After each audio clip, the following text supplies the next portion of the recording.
রাখি তার জেঠুকে সব কথা খুলে বলে তাদের রুম কিভাবে দখল দিয়ে নিয়েছে। অমরেশকে এতদিন বাদে মরিনার দিদি দেখে অবাক হয়ে যায়।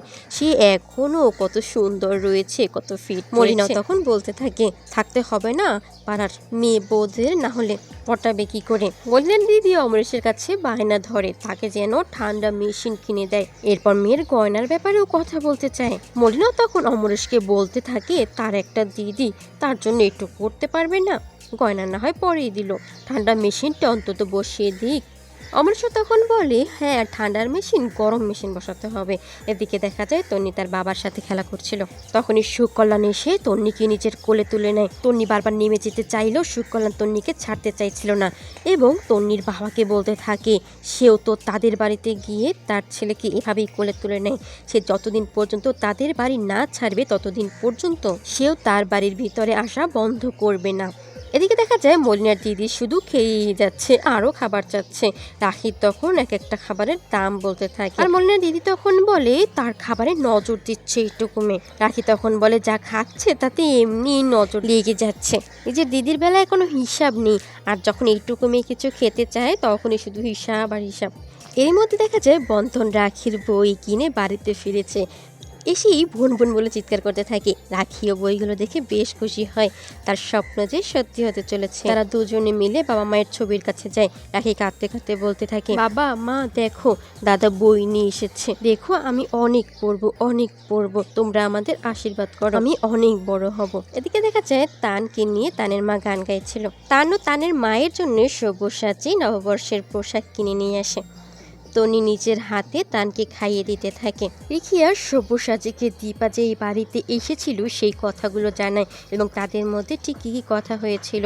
কিন্তু কোথায়, দীপা তো সব্যসাচীকে এসব বিষয়ে জানায়নি, কিন্তু তন্নি জানতো। তন্নি বলেনি, তন্নির শিশু মনে মনে হয়েছিল এটা নিয়ে হয়তো আর তার বাবা মায়ের মধ্যে আবার ঝগড়া হতে পারে। এদিকে সব্যসাচীও সুকল্যাণের কথা রিখিয়াকে জানায়, খুব সাবধানে থাকতে হবে তাদের। গিফটগুলো পেয়ে রিখিয়া প্রশ্ন করে কেন এনেছে এগুলো, দয়া নাকি করুণা? সব্যসাচী তখন উত্তর দেয় জানি না। রিখিয়াকে খুব সাবধানে থাকতে বলে তারা সেখান থেকে চলে যায়।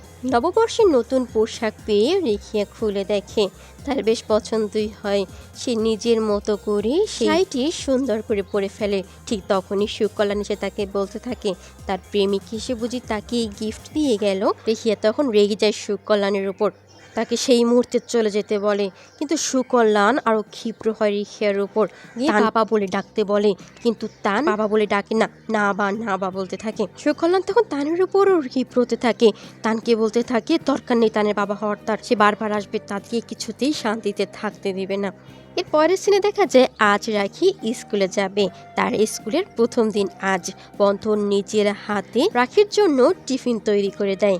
এরপর রাখিকে প্রস্তুত করে জেঠিমায়ের কাছে নিয়ে যায় যাতে জেঠিমা আশীর্বাদ করে, কিন্তু জেঠিমা মুখ ঘুরিয়ে নেয়। তার দিদিও সরে যেতেই বলে, কিন্তু ভেবলি রাখির সাথে সেলফি তোলে। রাখির সাথে খারাপ ব্যবহার করলেও যখনই বাচ্চা মিমি আসে তাদেরকে বেশ আদর করে বিদায় দিতে চায় স্কুলে যাওয়ার জন্য। আর এসব দেখে রাখির কিছুটা খারাপ লাগে, তার মন ছোট হয়ে যায়।